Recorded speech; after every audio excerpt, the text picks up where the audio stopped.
तो आज से कुछ समय पहले, मतलब 1 साल पहले, मैं और मेरे ऑनलाइन दोस्त रोज की तरह किसी फालतू चीज पे आर्ग्यूमेंट कर रहे होते हैं कि क्यों हाथी कूद नहीं सकते और कैसे अगर तुम कंबल से पैर बाहर निकाल के सोते हो तो कोई मॉन्स्टर या चुड़ैल आके तुम्हें कच्चा चबा जाएगी, पर अगर तुम पैर अंदर करके सोते हो तो तुम्हारा कोई कुछ नहीं करेगा। फिर पैर अंदर कर लिया। तू अगली बार मिल, बताता हूँ तुझे। चैन से सोएगा ना अब तू।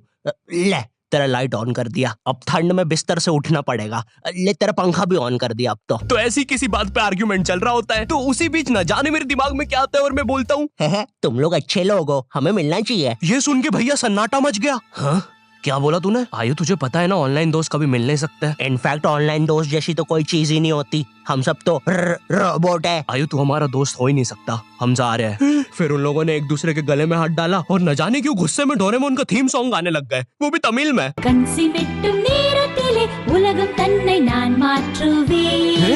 क्या? अब नहीं, ऐसा कुछ नहीं हुआ था। सॉरी गाइस, कुछ महीनों से जिंदगी थोड़ी सही नहीं चल रही है, इसलिए ऐसे जोक्स आ जाते हैं कभी कभार। खैर सरप्राइजिंगली मेरे ऑनलाइन दोस्तों ने मेरी मिलने वाली बात को सीरियसली लिया और इसी तरह हमारी Mumbai to Goa trip plan होती है, जो कि दिसंबर में थी। तो अब फास्ट फॉरवर्ड करते हैं सीधा दिसंबर तक ट्रिप का टाइम। तो अब कुछ रीजन की वजह से मुझे मुंबई प्लेन की जगह ट्रेन से जाना पड़ता है। नहीं, मैं एयरपोर्ट पे फटाका लगाता हुआ नहीं पकड़ाया था, थे कुछ रीजंस, थी कि सच में थे। तो मैं रात में ट्रेन में बैठता हूँ और सुबह में मुंबई पहुंच जाता हूँ। अब जो मुंबई पहली बार आता है ना, वो ना अलग अलग चीजों को देख के चौंकता है, जैसे वड्डी वड्डी बिल्डिंग्स, वड्डे वड्डे सुपरस्टार्स। और इधर मैं जैसे ही मुंबई के स्टेशन पे उतरा, ओ बहन की एलिवेटर स्टेशन पे, वो भी भाई साहब इसको एस्केलेटर बोलते हैं। एलिवेटर मतलब आंखों पे भरोसा ही नहीं हो रहा है, मैंने मम्मी को फोटो खींच के भेजी, मम्मी एलिवेटर, वो भी स्टेशन पे। भाई साहब एस्केलेटर होता है। देखो ये हमारे स्टेशन पे नहीं होते हैं, हमें पूरा ब्रिज पैरों से चढ़ना पड़ता है। और मेरे गांव के ब्रिज पता है बादलों में होते हैं। वो ब्रिज को इतनी ऊपर होने की जरूरत भी नहीं है, उसको किसी इंजीनियर ने भी नहीं बनाया है, ये गाँव के लोगों ने मस्ती मस्ती में उसको इतनी ऊपर तक बना के आ गए। अब वो स्टेशन का ब्रिज ना आउटर स्पेस तक पहुंच चुका है। साला कुली लेके भी जाओगे ना तो थोड़ा ऊपर जाके तुम्हारी कुली को भी कुली करना पड़ जाएगा।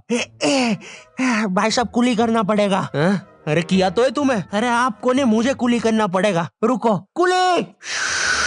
हाँ जी भैया, इन्हें ऊपर तक छोड़िया हो यार। अरे पागल हो क्या मियाँ, ऊपर तक जाना है तो स्पेस सूट किधर है तुम्हारा? और ऑक्सीजन सिलेंडर लेके आए कि नहीं? ऊपर ऑक्सीजन बहुत कम है, हम लोग क्या बहुत ऊपर खड़े हैं मियाँ। देखो यहाँ से वो माउंट एवरेस्ट भी दिखता है। देखो आज की रात तो हमें ये सीढ़ियों पे सो के गुजारनी पड़ेगी, ऊपर पता नहीं कहाँ के खूंखार जानवर घूमते हैं। और सबसे जरूरी बात, हम लोगों के बीच में मैं सोऊंगा। मुझे मुंबई से अपने स्टेशन जाने में 10 घंटे लगते हैं और फिर अपने ही शहर के स्टेशन से घर जाने में 6.25 महीने। अब तुम बोलोगे नॉट योर टाइप, तो बहुत ही विलेज पीपल है। हाँ तो ठीक है, हूँ मैं, नहीं होते हमारे यहाँ पे एक्सेलरेशन। भाई उसको एस्केलेटर। वीडियो को आगे बढ़ाते हैं। मुंबई जाने से पहले मुझे ऐसा लगा था कि वहाँ पे सब लोग मचाएंगे, एड़े चाले सीधे चाले, इस तरीके से बात करते होंगे। तो मैं भी ना फुल रेडी था। मैं स्टेशन से बाहर निकला और एक ऑटो रोका। तो सबसे पहले तो मैंने अपनी ट्रेन में खरीदी हुई 24 कैरेट आइस डायमंड चेन आगे करी। मैंने 20 रुपए में खरीदी थी, आगे अपना टाइम आएगा भी लिखा था, क्योंकि मुंबई में थे यार, थोड़ी अमीरी दिखनी चाहिए। कौन है अंबानी? है किधर रहता है वो? है क्या उसके पास ये? तो वो ऑटो वाला पूछता है किधर जाओगे? इधर मैं फुल मुंबई के स्वैग में। क्या बोलते ऑटो वाले? चाचा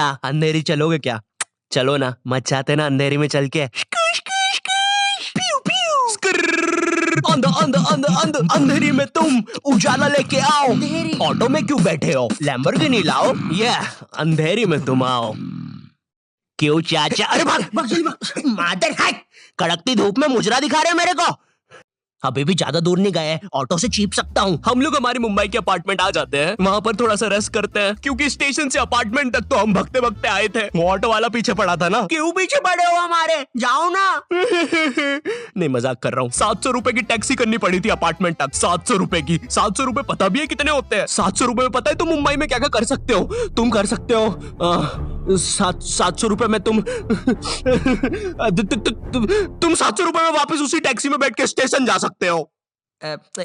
भाई साहब मैंने 750 कर लिया है रेट। कितनी महंगी है मुंबई। तो अब मैं और मेरा दोस्त डेस्क, हम लोग हमारे बाकी 2 दोस्त से पहले आ गए थे। तो अब हमारे पास कुछ करने के लिए नहीं था, तभी मुझे मेरी एक फीमेल फ्रेंड ने मॉल में मिलने बुला लिया। तो हम लोग जाते हैं मिलने, वापस 700 लगा के। ये मुंबई भी ना। तो मेरी दोस्त ने ना मुझे एक मूवी देखने बुलाया था, अवतार। मूवी में ज्यादा कुछ खास था नहीं, कुछ नीले लोग नंगे होके पानी में भाग रहे होते हैं रोबोट मशीन से बच के। ये मूवी मैंने 3D में देखी थी, ज्यादा कुछ चेंज नहीं हुआ। अब बस वो नंगे लोग मेरे साइड से निकल के भाग रहे थे। हम ये जंग जीत के रहेंगे। सर वो सब तो ठीक है, वो आदमी कौन है? अरे वो हमारी मूवी देख रहा है 3D में।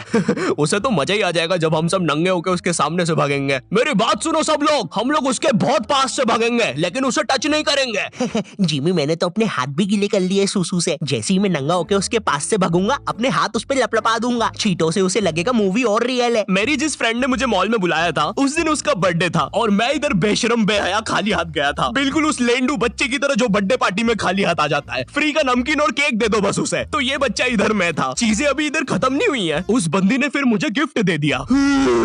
चीजें अब सीरियस हो गई है। दुनिया का सबसे बड़ा क्राइम इधर, ठीक है इधर है, और फिर आता है किसी के बर्थडे पे उनसे ही गिफ्ट ले लेना इधर। पहले तो मुझे समझ में नहीं आया कि ये बंदी मुझे टॉन्ट मार रही है कि सच में गिफ्ट दे रही है। मुझे उस समय इतनी ज्यादा शर्म की अनुभूति और आभास हो रहा था, मेरा मन कर रहा था उठ के भाग जाऊं वहां से।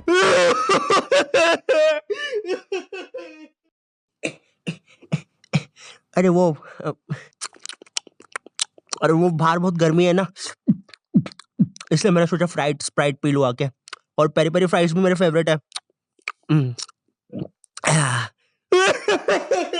देखो अगर उस टाइम मैं चाहता तो अपने पीछे वाले जेब से बटवा निकाल के एक 50 का करारा नोट और 1 रुपया लगा के बड्डा लिफाफा बना के उसे दे देता, लेकिन मैं कोई 80 साल का दादाजी नहीं हूँ और वो भी मेरी पोती नहीं है, तो अब मैं कुछ कर नहीं सकता था। इसलिए मैंने बेशर्मों की तरह उसका गिफ्ट ले लिया और कमियां भी निकाल रहा हूँ। घड़ी तो अच्छी लाई हो तुम, लेकिन फास्ट ट्रैक की लाती तो अच्छी है घड़ी।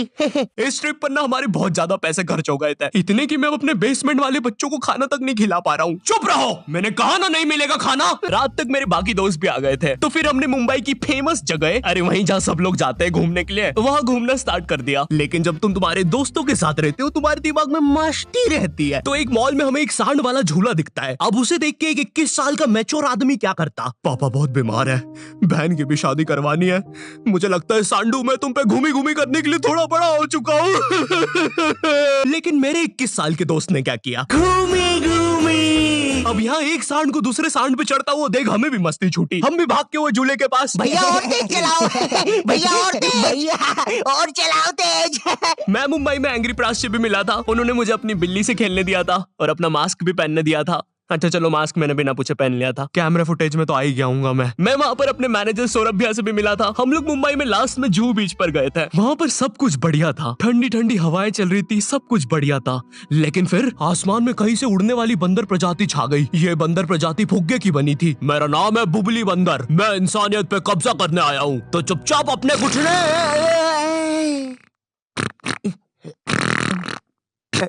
है दोस्त, क्या तुम प्लीज मेरी बूंद में हवा भर सकते हो? मुझे तुम्हारी दुनिया पे कब्जा करना है प्लीज। मुझे कोई दिक्कत नहीं है। कमलेश, कमलेश। हाँ मैंने सुन लिया था पहली बार में ही। कमलेश मैं जानती हूँ हम दोनों ज्यादा क्लोज नहीं है, लेकिन इसका मतलब ये नहीं तुम एक बंदर के साथ संबंध बना लोगे।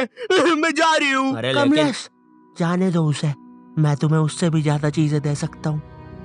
मुंबई के बाद हम लोग निकलते हैं गोवा के लिए। गोवा काफी चिल जगह थी, मैं वहाँ पर काला भी हो गया था। दिन भर बीच पर धूप में भटकने के कारण सच में वहाँ पर धूप तो बहुत ही ज्यादा थी, मतलब इतनी ज्यादा कि जमीन के अंदर से लोग बाहर आ रहे थे या अंदर जा रहे थे। कोई मुझे बताएगा ये क्या हो रहा है यहाँ पे? गोवा में तुम ऐसे बीच पे राइड्स वगैरह कर सकते हो, जैसे जेट स्की। इसमें ना तुम्हें आगे टंकी पे बिठा लेंगे बच्चे की तरह और पानी का एक चक्कर काट के वापस ले आएंगे। ये चलो ना। अरे हो गया भैया, अरे हम तो किनारे से ही वापस आ गए। इसके बाद आती है कुछ जानलेवा राइड्स, डेंजर राइड, जिसमें तुम्हें बोट से समुद्र के बीचों बीच ले जाएंगे और पतंगा बना के उड़ा देंगे। एक और चीज रहती है, जब तुम समुद्र के बीचों बीच पहुंचते हो ना, तो वो बोट वाला तुमसे पूछता है कि तुम्हें पानी में जाना है क्या। तो अब यहाँ पे जिसको तैरना नहीं आता है वो तो कुछ नहीं बोलेगा, लेकिन उस समय मेरे दिमाग में पता नहीं क्या चल रहा था कि मुझे पूरे गोवा के एक्सपीरियंस लेने हैं। मुझे तैरना नहीं आता है, मैं उतर गया समुद्र में। शुरुआत के 2.25 सेकंड तो कुछ भी नहीं हुआ, फिर पानी मुझे नीचे खींचने लगता है। ये तो कुछ भी नहीं, अब मैं बोट से भी दूर जा रहा हूँ धीरे धीरे। भैया भैया भैया भैया घंटा नहीं सुन रहा मेरी बात, मेरी इधर फटी पड़ी है, मैं कुछ भी चिल्ला रहा हूँ पानी में। भैया बीमारी है मुझे, ले लो ऊपर। भैया मैं माँ बनने वाला हूँ, ऊपर लो। उस समय कोई दूर से शार्क वार्क भी देख रहा होता ना तो उसे भी दया आ जाती। ओए बच्चे को क्यों परेशान कर रहे हो बे? चलो ऊपर लो इसको, खा लूंगा वरना इसे। चलो बेटा ऊपर चढ़ो तो। हाँ चलो चलो। जैसे तैसे वो बोट वाले ने मेरे को ऊपर लिया। अरे भैया क्या बच्चे ऐसे चिल्ला रहे थे? स्विमिंग सिखा रहे थे तुमको? अच्छा समुंदर में, वो भी तेरे को ड्राइविंग सिखाने का बोलता तो तू तो रॉकेट में बिठा देता मेरे को। पागल। सबने ना मेरा बहुत मजाक उड़ाया कि पानी में गया, बच्चों जैसा रो रहा था। लेकिन वो कहते हैं ना, सबका टाइम आता है। हम लोग ना उसके बाद एक बनाना राइड पे जाते हैं, जिसपे तुम्हें एक बनाना शेप चीज पे बिठाते हैं और उसे नाव से खींचते हैं और बीच समुद्र में ले जाके फेंक देते हैं। तुम्हें पहले नहीं बताएंगे कि तुम्हें फेंकने वाले हैं। उसने हम सबको लेके गया और फेंक दिया। अब सब मुझसे भी गंदे रो रहे हैं पानी में। भैया हम मर गए, हम मर गए। पीछे लाइफ गार्ड आ रहा है। अरे भैया इतनी दूर जाओगे तो सच में मर जाओगे। मेरे पास क्लिप पड़ी इधर सबकी रोते हुए, मैं लगा दूं।